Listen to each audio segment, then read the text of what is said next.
तो सबसे पहले तो हम एक एरे क्रिएट डिक्लेयर करेंगे। तो now let's start with our basic C program. तो सबसे पहले अपन ने हेडर फाइल इंक्लूड कर ली sorry, standard input output dot h. फिर हमने अपना मेन मेथड स्टार्ट किया। So that is our main and now we want to implement a queue in this program। ठीक है, तो सबसे पहले तो अपन एक क्यू डिक्लेयर कर देते हैं। ठीक है, तो हमने एक क्यू डिक्लेयर करी int क्यू, और अभी अपन ने उसमें 20 एलिमेंट्स की क्यू डिक्लेयर कर दी। ठीक है, और उसके बाद अपन कुछ फ्रंट और रियर डिक्लेयर कर देते हैं which will denote the front element, that is the first element in the queue. Let's declare them as global variable front and rear. हमने दो वेरिएबल्स डिक्लेयर किए और उनको -1 से इनिशियलाइज कर दिए। Front equals to -1 and rear equals to -1। तो हमने यहाँ पे दो एलिमेंट्स डिक्लेयर कर दिए, फ्रंट और rear, which will be used to denote the first element in the queue and the last element in the queue. ठीक है, और एक अपन फंक्शन डिक्लेयर करते हैं which will be used to insert a value in a queue. और इस function को अपन एक तो क्यू पास करेंगे। ठीक है, इस फंक्शन को अपन एक तो क्यू पास करेंगे और दूसरा जो वैल्यू अपने को इंसर्ट करनी है वो पास करेंगे। तो यहाँ पर हमने दो वेरिएबल्स डिक्लेयर किए फ्रंट और रियर के लिए। एक फंक्शन डिक्लेयर किया है which will be used to insert a value in a queue, और हमने अपनी क्यू डिक्लेयर करी। ठीक है, तो अब अपन इस फंक्शन को एक बार कॉल कर लेते हैं, हालांकि अभी फंक्शन बनाया नहीं है। तो now we are inserting a value in the queue. सबसे पहले हमने इसमें 21 इंसर्ट कर दिया। उसके बाद हम इसमें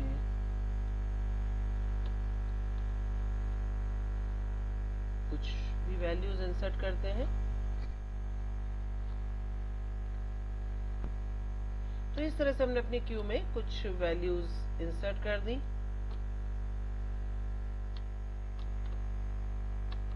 ठीक है, तो हमने यहाँ पे 4 वैल्यूज इंसर्ट कर दी। अब एक बार लूप चला के क्यू को डिस्प्ले करने की कोशिश करेंगे। For i equals to front, कहां तक जाएगा? i लेस देन रियर तक, क्योंकि हमारी क्यू की जितनी भी ऑपरेशंस हैं वो फ्रंट से रियर तक ही होंगी।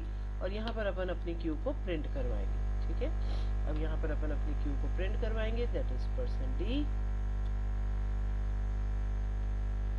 जो भी अपनी क्यू है क्यू। तो this loop will be used to display the Q.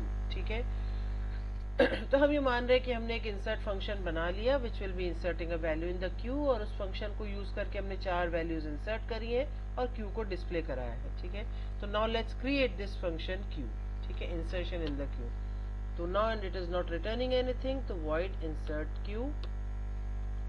इसको हमने दो आर्गुमेंट्स पास करी, एक तो वो क्यू जो कि हम क्रिएट कर रहे हैं, जो कि जिसमें हमें वैल्यू इंसर्ट करनी है, और एक हमारा नंबर जिसको कि हमें इंसर्ट करना है। ठीक है, यहाँ पर अपन int i भी डिक्लेयर कर देते हैं।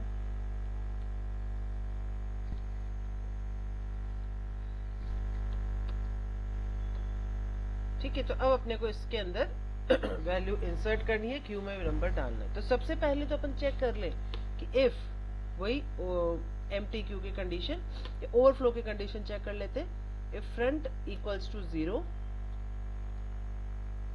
Front equal to 0 and rear equals to अपने कितने एलिमेंट्स की एरे 20। ठीक है, तो हमने क्या रियर इक्वल्स टू 19 या 20 ज्यादा ही दे दिया, 20 की जगह भी अपन 10 ही कर देते हैं। रियर इक्वल्स टू 9, तो this condition will be overflow, यानी क्यू इज ऑलरेडी फुल। तो हमने अपना मैसेज प्रिंट करा दिया ओवरफ्लो। ओवरफ्लो का मतलब the queue is already full, queue is full. ठीक है, no more space to insert. तो ये तो हो गया मेरी ओवरफ्लो की कंडीशन। ठीक है, सेकेंड कंडीशन कि अगर यानी क्यू फुल नहीं है, क्यू एम्प्टी है, if front equals to -1 and rear equals to -1, this shows that queue is empty. तो उस केस में अपन क्या कर रहे हैं, front equals to rear equals to 0। ठीक है, उस केस में फ्रंट और रियर हमारे क्या हो जाएंगे, 0, और अपन अपनी क्यू में वैल्यू इंसर्ट कर सकते हैं। यानी अपन ने कर दिया क्यू रियर इक्वल्स टू जो भी अपने को नंबर इंसर्ट करना है, दैट इज n। ठीक है, तो यहाँ पर अपन ने क्या किया कि चेक कर लिया कि अगर अपनी क्यू खाली है तो अपन ने फ्रंट और रियर को इनिशियलाइज कर दिया 0 से, सेट कर दिया 0 से, और अगर अपनी क्यू फुल है तो हमने ओवरफ्लो की कंडीशन प्रिंट करा दी। तो ये हमारा नॉर्मल के सेकेंड केस हो गया कि अगर क्यू एम्प्टी है। फर्स्ट केस हो गया अगर क्यू फुल है। Now we come to the third case, that is normal case. ठीक है, तो इन दैट केस यानी एल्स हमने क्या किया, फ्रंट इक्वल्स टू जो हमारा इंसर्शन है वो किस पे होगा, रियर एंड पे होगा, तो rear equals to rear plus 1 and queue rear equals to जो भी हमें अपना नंबर इंसर्ट करना है। ठीक है, so that is the third part.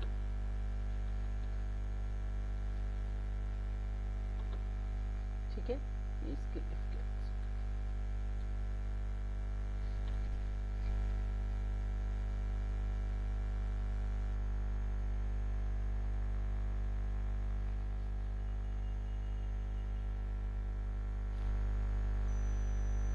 ठीक है, तो यहाँ पर अपन ने चेक किया कि अगर क्यू फुल है तो, फुल नहीं है तो क्या खाली है, अगर खाली है बिल्कुल एम्प्टी है तो भी हमने इसको सेट कर दिया, और नहीं तो अपना नॉर्मल केस। तो ये हमने अपनी क्यू बना ली और ये अपना फंक्शन खत्म। तो हमें ऐसा लग रहा है कि हमारा इंसर्शन इन द क्यू सही बन गया है। तो अब एक बार इसको चला के देखेंगे तभी चीजें क्लियर होगी। तो इस कोड को पहले सेव कर लेते हैं। सेव करेंगे हम,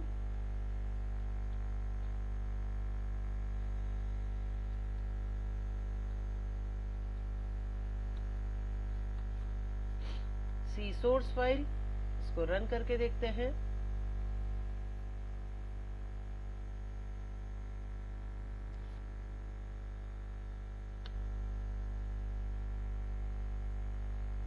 ओह सॉरी, इसमें हमने टाइप नहीं लिखा। डिक्लेरेशन में टाइप लिखना जरूरी है। इसमें टाइप इंट, नाम भले ही ना लिखो लेकिन टाइप लिखना जरूरी है। ठीक है, सेव किया, रन करके देखते हैं।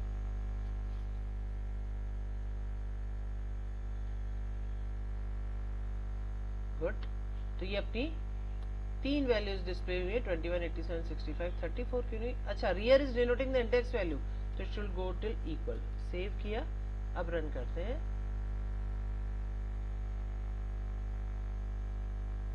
Okay, good. So now it has created a queue where 21 is at the front end and 34 is at the rear end. यहाँ तक क्लियर है बेटा? मैम हाँ, वो इंट Q10 और I कितना है? ये क्यू डिक्लेयर करिए ना। कोई भी एरे अगर अपने को यूज करनी तो उसको डिक्लेयर भी तो करना पड़ेगा। तो दिस इज सिंपली डिक्लेरेशन। तो I का क्या है? आई तो इसलिए लिया है ना, ये लूप में आई यूज किया हुआ है मैंने। अच्छा ठीक है। तो it is simple integer variable. ठीक है, तो that is insertion in a Q. Similarly अगर अपन डिलीशन की बात करें तो डिलीशन हमेशा कहाँ पे होगा, फ्रंट एंड पे। और डिलीशन में अपन ने बोला कि front equals to front plus 1। तो अब अपन एक बार डिलीशन का भी कोड करने की कोशिश करते हैं। तो हमने यहाँ पर क्यू में वैल्यू इंसर्ट कर ली। अब इसमें हम कोई भी वैल्यू डिलीट करेंगे, डेल क्यू, इसको हमने बता दिया कि हमें कौन सी क्यू में से डिलीट करना है, और इसके बाद हम वापस से क्यू को प्रिंट करवाने की कोशिश करते हैं। सेव किया। ठीक है, तो ये डिलीशन इन क्यू को कॉल किया। अब इसको डिक्लेयर करते हैं।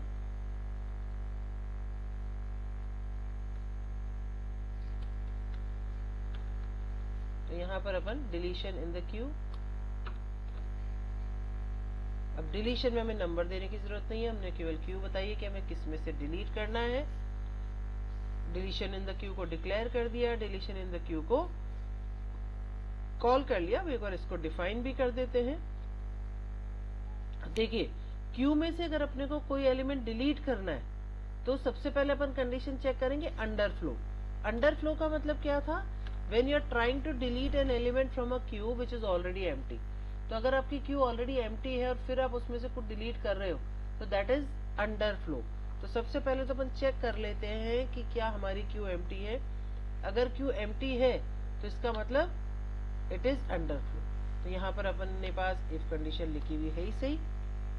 तो if f equals to -1 and rear equals to -1, so this condition will be underflow. Q is empty.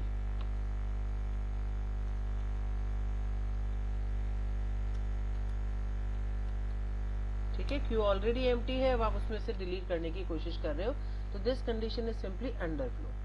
तो यहाँ पर अपन ने सबसे पहले कंडीशन देख ली कि if the Q is empty, यानी अंडरफ्लो की कंडीशन. अब अगर Q एम्प्टी नहीं है, अगर Q एम्प्टी नहीं है तो हमें सिंपली क्या करना है, front equals to front plus 1,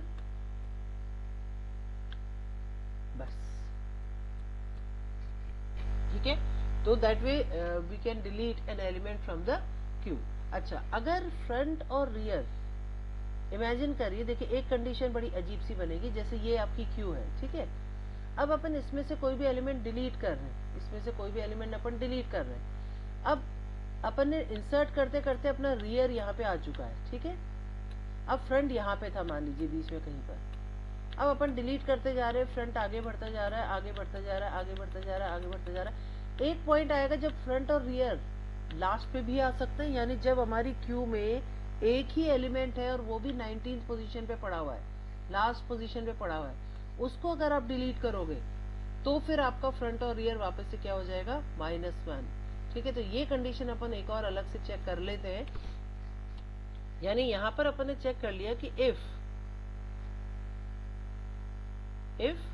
front equals to जो भी लास्ट है एंड रियर भी उसी पोजीशन पे पड़ा हुआ है, ये क्या डिनोट कर रहा है, ये डिनोट कर रहा है कि फ्रंट और रियर दोनों ही लास्ट एलिमेंट पे पड़े हुए हैं और हमारी जो क्यू है वो उसके अंदर केवल एक ही एलिमेंट है, उसके अंदर केवल एक ही एलिमेंट है. ठीक है, तो उस केस को हमने अलग से कंसिडर कर लिया और ये हमारा नॉर्मल केस. ठीक है, ये तो हो गया हमारा नॉर्मल केस. ये हो गया when only single element in Q, single element in Q. जब आपकी Q में केवल एक ही एलिमेंट हो. अच्छा, ये तो पॉसिबल है कि ये तो बीच में भी कहीं भी हो सकता है, तो 19 पे जाने की जरूरत नहीं है, अपन केवल इतना भी ले सकते हैं. अगर फ्रंट और रियर एक ही है, इसका मतलब Q में एक ही एलिमेंट है, तो अपन ने फ्रंट और रियर को -1 कर दिया और ये हमारी तीसरी कंडीशन हो गई अंडरफ्लो की. तो यहाँ पर अपन ने 3 कंडीशन चेक करी है कि अगर हमारी क्यू एम्प्टी है, अगर हमारी क्यू में एक ही एलिमेंट है और एक अगर हमारी क्यू में कई एलिमेंट्स है, that way we can delete an element in a queue. इसको हमने यहाँ पर कॉल कर लिया है और फिर क्यू को डिस्प्ले कराया है. तो एक बार चला के देखते हैं. चलिए 2 एलिमेंट्स को डिलीट करने की कोशिश करते हैं ताकि विजिबल इफेक्ट दिखेगा अपने को.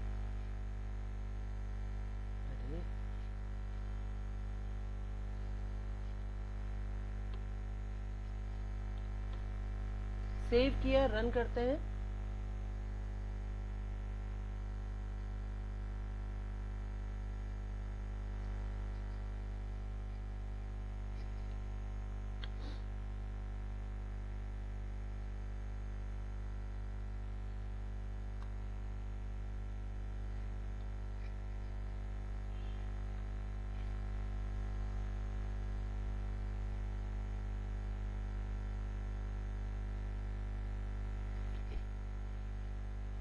ओके, तो पहले हमारी एरे थी, क्यू थी 21, 87, 65, 34 और उसके बाद हमने फ्रंट से डिलीट हो गए 21 और 87, हमारी क्यू रह गई 65 और 34. बहुत बढ़िया. तो यहाँ पर अपनी क्यू में से वैल्यूज अपनी इंसर्ट हो गई, डिलीट हो गई. ठीक है, तो इसको आप एक बार रिवाइज करो. ये प्रिंट करने के बीच में एक बार मैं न्यू लाइन कैरेक्टर डाल देती हूँ.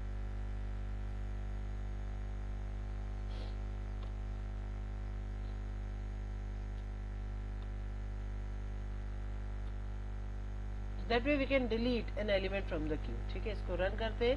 हमने 4 एलिमेंट्स इंसर्ट किए हैं और 2 को डिलीट किया है. देखिए, तो ये हमारी क्यू में पहले 4 एलिमेंट्स हमने इंसर्ट किए और देखिए इंसर्शन तो पीछे की तरफ होता जा रहा है और डिलीशन फ्रंट एंड पे हो रहा है. 21 और 87 डिलीट हो गए. ठीक है, तो that is deleting an element from a queue and inserting an element from a queue. Please do revise these codes. Stack और क्यू के दोनों प्रोग्राम्स प्लीज अच्छे से देख लेना. Sure they will be surely coming in your exams, ठीक है। तो that is all about stack and queues, उनके इम्प्लीमेंटेशन, उनके एग्जाम्पल्स, सॉरी एप्लीकेशंस अपन बाद में देखेंगे।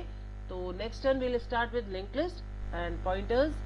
So tomorrow will be tomorrow or yeah today evening, एक second.